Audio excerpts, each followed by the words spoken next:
can cultivate that sense of wealth, that sense of abundance in you, the more you can feel that sense of joy, the more easy it's going to be for you to do financially. Because you're not going to be in this scarce, fearful mode. Now, that's not enough by itself. You can have this great sense of abundance and do the wrong mechanics and be a disaster. True or false? But if I had to have an area to get you started with, you want to have the emotion and psychological strength, because that's going to carry you through when the mechanics are boring or frustrating, or when things aren't working out. Your emotion, your psychology is what will carry you. It'll get you to keep doing it. Everyone knows, if you've done any studies, Dr. Seligman is very famous for doing studies on optimism. And in those studies, you know what he found out? People that are pessimists are much more realistic. They're much more accurate. If you give them a test and you ask them to look at something and give you a size measurement of it, or to evaluate their own success or failure at a task, and every study Seligman's done, he did it in the University, I think Pennsylvania if I remember correctly originally, what he found was that optimists always see themselves as doing better than they really did. They basically BS themselves. What happens to pessimists, they're 10 times more accurate. But here's what he found out. What he found out is because the people who are accurate never push themselves because they know it's never going to work anyway. Whereas the optimist sees it better than it is, so they keep doing it. Because they have the illusion they did well, I'll do even better next time. And because of that optimism, they did it more often, and so optimists succeed at a 4 to 5-fold, depending upon the task, result ultimately beyond anything that a pessimist will do, and they're not as accurate.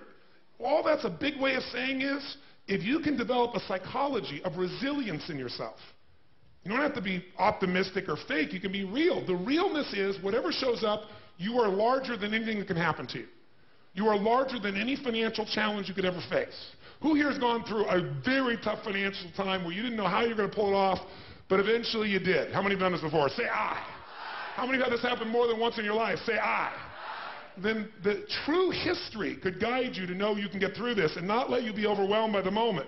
But also the gratitude can put you in that sense of wealth. Fijians are wealthy.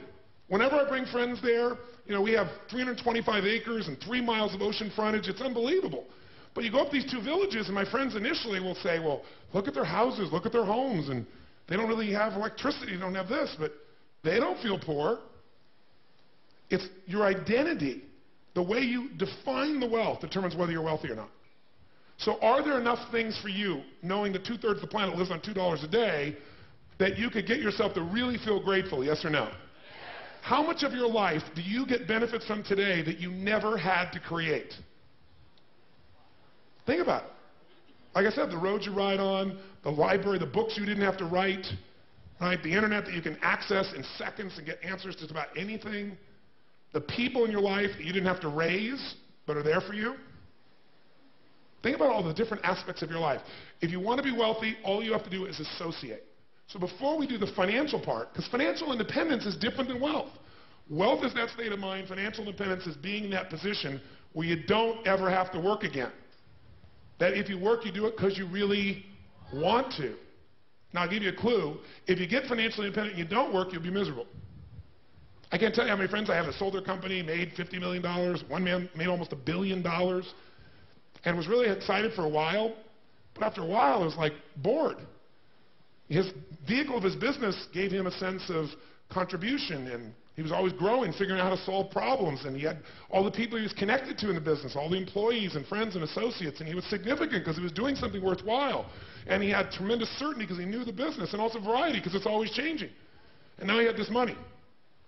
So the real secret is to be financially free, to be financially independent. You want to get where you never have to work again, but you do. Because you want to.